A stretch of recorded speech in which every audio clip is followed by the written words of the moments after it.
Hello, my friends, and welcome to today's podcast episode. Thank you for joining me here in this space. Today, I want to talk about something that's been coming up a lot for me in my own practice, in my daily journaling and embodied checking ins, and also in my conversations with other practitioners. And that is, how do we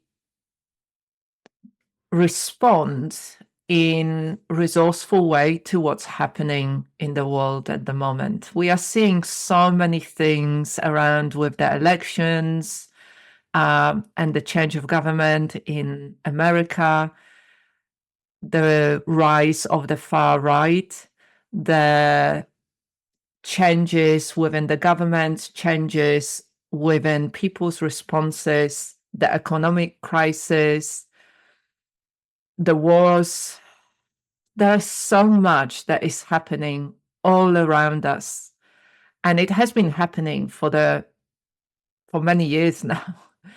But for those of us who are quite, more empathic, more sensitive, for those of us who live our lives by embracing our values, for those of us who want to make positive impact in the world, witnessing what's happening in the world can be really challenging. It can become very overwhelming. It can impact us in so many different ways, leading to overwhelm or even burnout or even, a lot of anxiety and depression. It can lead us to questioning whether we have got any power to impact what's happening in the world. So today I wanted to invite you to do a little reflection practice for yourself and approach this challenging time from a slightly different perspective, from a perspective of looking at the chaos around us as an invitation to approach it in a different way, to approach it in a more meaningful way, to start planting the seeds of transformation, beginning with you. So we can be really focused out there on what needs changing and how it needs to change. But really, from my perspective, the power lies within us. When we start with us, we start creating change within us, then we can start impacting our surroundings, other people around us, our environments, our communities. So we start from those grassroots levels rather than from the top-down level, which for many of us, it's difficult to do. So really understanding that we have got a power to choose. We've got power to choose for ourselves how we respond. And even if we react and we go initially into freeze or into shutdown, if we experience a lot of anxiety or depression or hopelessness or helplessness, we can still, through doing certain practices, we can still shift those states. We can work on feeling safe enough for ourselves and build on that. So I think the best place to start with in this process is to really become aware of how you're feeling right now in response to what's happening. And a very simple practice of just pausing and turning inward can be really helpful. So if you are up for it, you can take a moment and notice where you are. You can connect with the support, with whatever you are sitting on, whatever is supporting you in this moment. You could maybe feel the weight of your body supported. by whatever you are sitting on, supported by the ground. So maybe your feet on the ground or your sitting bones on whatever you're sitting on. Maybe you could allow yourself to feel a little bit more supported in this moment by your environment. Maybe you could even do a little bit of orienting. So turning your head slowly from side to side, noticing all the different colors and different textures, different objects. And as you are doing it, as you are doing this practice of orienting yourself within your immediate environment, and as you are feeling the same time the support underneath you, how you are held in that steady, consistent way, you can also consciously acknowledge the safety of your immediate environment. Of course, if that's not the case, the invitation here is for you to remove yourself from that environment and go to a place that feels safer. And so there is, of course, the difference between allowing yourself to turn inward when you feel safe enough, or trying to do it when actually your environment is not safe enough. But if you are feeling safe enough within your immediate environment, this is a really lovely place to start turning a little bit more inward, to start noticing what's going on for you. Start noticing your physiological and nervous system state. Start noticing what your body is telling you right now about how you're feeling, what's going on for you. And taking a few moments here to acknowledge how you are as you are listening to this podcast. Maybe noticing different aspects of your experience. So the physical sensations and the quality of your energy, your emotions, any emotions and feelings that are present, any stories or thoughts within your mind, the quality of the connection within, and maybe even the quality of your connection with life itself in this moment. And as you are noticing all of this, experiencing all of this, and feeling that steadiness of support underneath you, I'd like to just ask you, how do you feel right now about what's happening within the world? Because this is a really important place to start from. So for some of us, this could be just low-level anxiety. I'm saying just, but it could be anxiety. For some of us, it might be that level of activation, anxiety or fear, or even anger, frustration, annoyance. Feeling maybe like your life on some level might be under attack. It might be the quality of just this hopelessness and helplessness. I'm just feeling like there is nothing I can do about this. There might be a quality of exhaustion that comes up. I know some of my clients certainly talked about that, this overwhelm and exhaustion from trying really hard and seeing what's happening in the world around them, that their effort is not making any change, or it feels like it's not making any positive change. So whatever that is, I think it's really important to acknowledge that. This is our starting point. This is your own reality. This is your own felt experience that will then impact all the action that you will take in the world. And as you are doing it, I'd like to also invite you to just bring a little bit of kindness and self compassion. This is one of the things that can make such a huge difference, that we can, or rather for many of us, when we are struggling, we can be very critical to ourselves.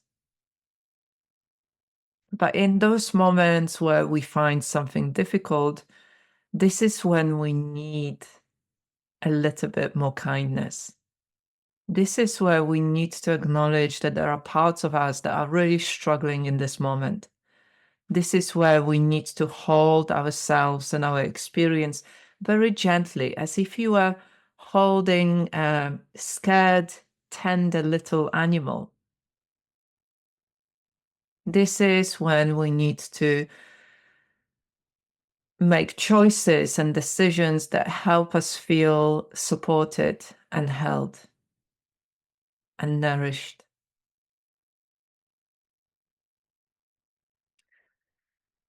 So, if anything comes up, if there are any strong emotions, my invitation to you is to be very kind to yourself and look after yourself in any way that is right for you. And I want to offer you a slightly different perspective on what's happening. When we are experiencing chaos, it can feel so unsettling. We can start feeling powerless. But from a soul's perspective, there is an invitation to become more awake. Our soul invites us to grow, even when we feel unprepared. Our souls, in my belief, are uniquely equipped for this kind of transformation. They, from a soul's perspective, we can learn in a different way.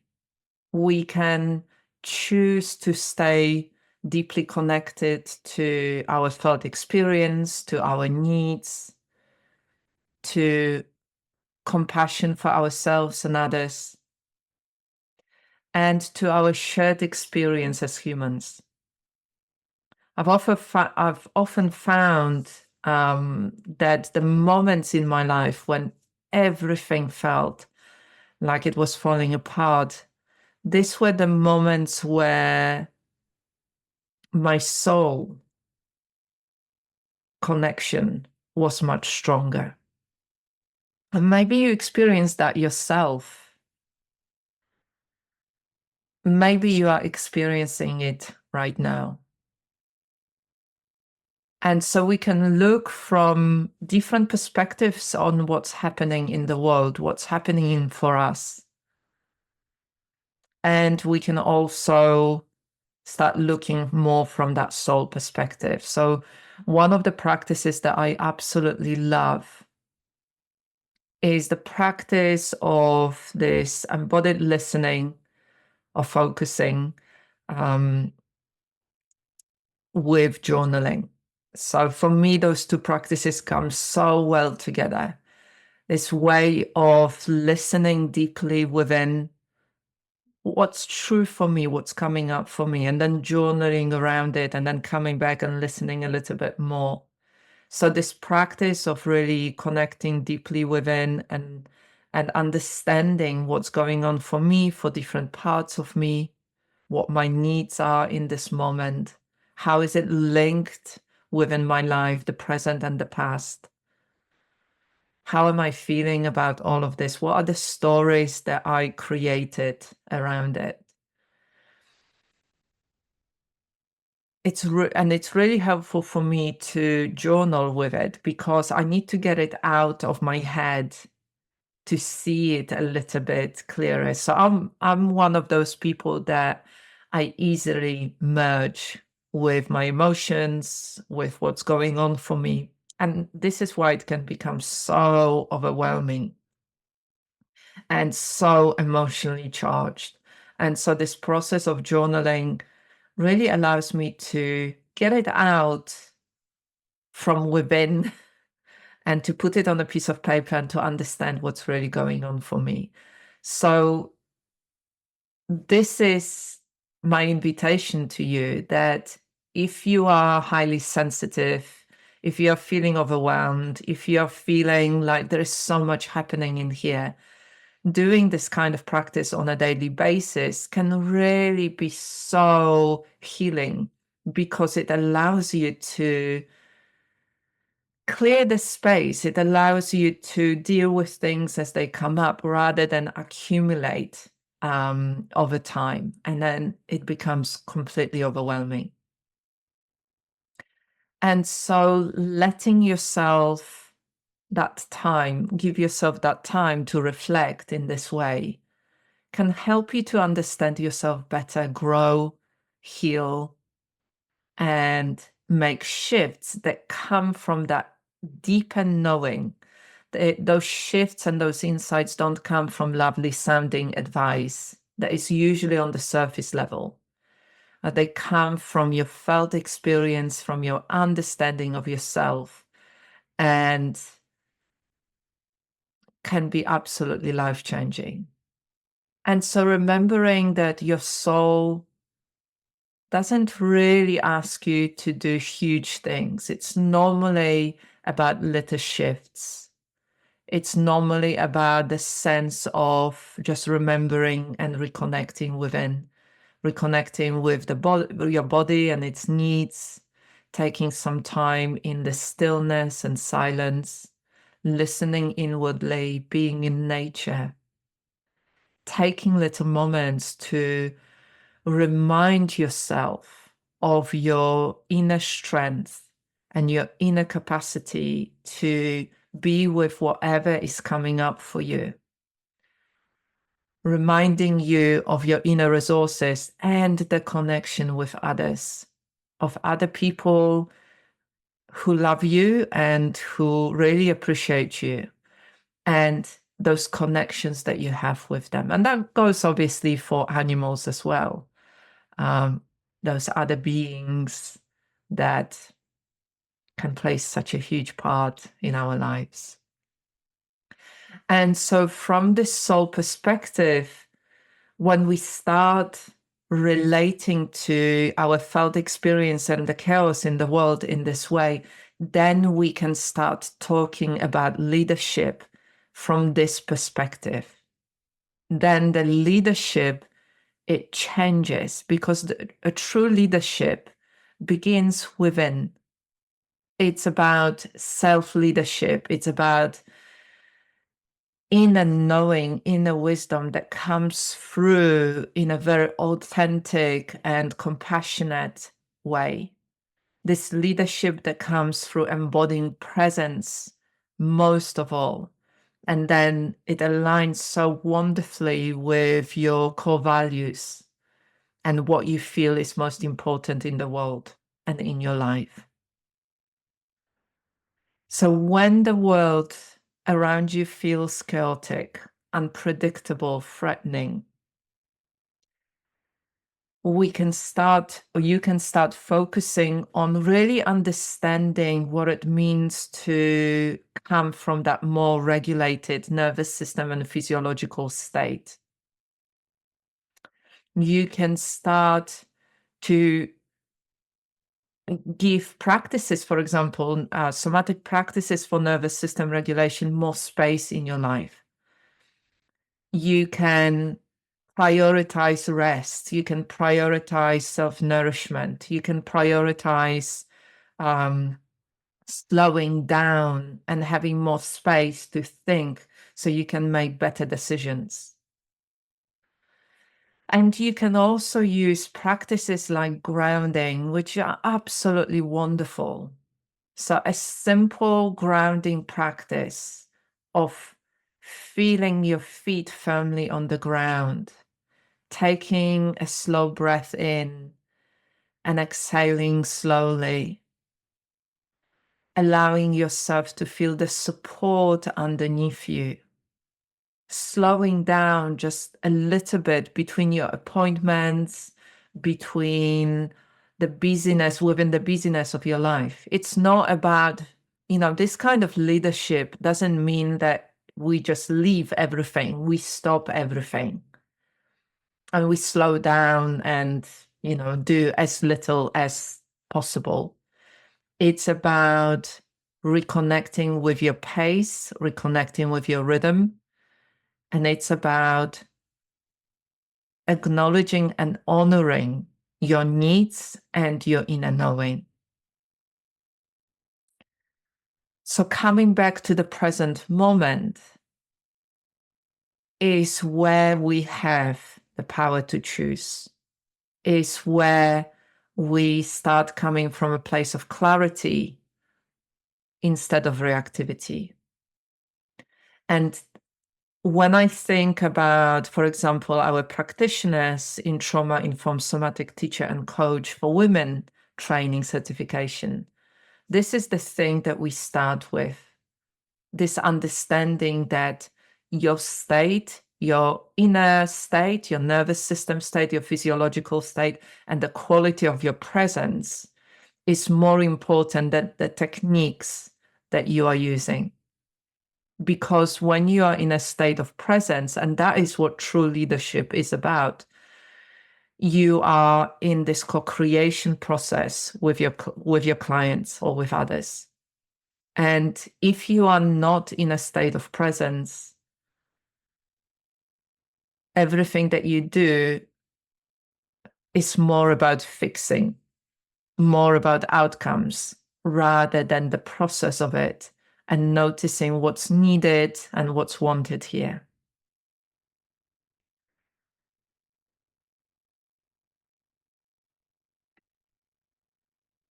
So when we are in those difficult times, when we are noticing chaos around us, this is where we need embodied leaders. This is where we need people who are in the state of presence, who are able to remind others of their own inner strength. And that could be within the space of our work, within the context of our work, but that could be also in conversations with our loved ones, in conversations with strangers. I have often conversations with people on my walks with my dog Oscar. And so using our own state and presence of just becoming more aware of who we are and what we need and how we can support each other. And this is where our work can become a real sacred practice. When we approach our work with intention, with compassion, and with curiosity, we can create the kind of work that is a sacred practice. And that is really an extension of our soul's purpose. It's tempting sometimes to operate on autopilot, to start sliding back into numbing behaviors just to survive the day. And yes, sometimes that's what we need to do. But if we stay in this place, in that space for too long, it becomes our default and habitual way of being. And so my invitation here for you is, how could you make your work more of a sacred practice? How could you approach your daily work from that perspective of a soul, your soul? And so one of the ways that I like to do that is to create small rituals that honor my work. Very simple, small rituals like lighting a candle before beginning my day, setting my intentions, doing my daily journaling, and celebrating small wins at the end of my day. Those rituals are so important. And they help me stay grounded and connected to the sacredness of what I do. And they help me slow down to appreciate what's going on. So celebrating all those little wins, all the impact that you've made in people's lives, celebrating all the meaningful conversations, and every time that you showed up when it was so hard to do, celebrating all the feedback, big and small, from all your clients, little moments of shared love and connection with your loved ones, celebrating every smile with a stranger, every good word. All of those can shift us more into a state of gratitude and really feeling more meaning in our life. And so I hope this is helpful to you. And I really want to say that, if you are struggling right now, you are not the only one. As I said, I had many conversations with practitioners in my program about this, and I am feeling it myself.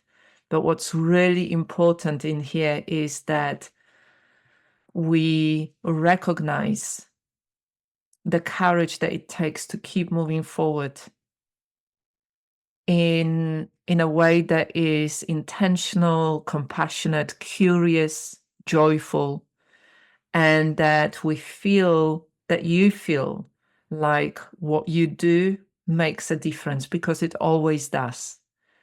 And the world needs this kind of work, this kind of approach, this kind of connection. So allow yourself to celebrate little wins. Take care of yourself in the best way possible. Slow down. Appreciate every moment. Appreciate nature and life. Appreciate other people around you and those connections, meaningful connections. And remember that the only constant in life is a constant change. And everything changes. Nothing ever stays the same. And we can be part of that change, each one of us in a different way, but nevertheless, we are all part of that change. So take care for now, and all the best.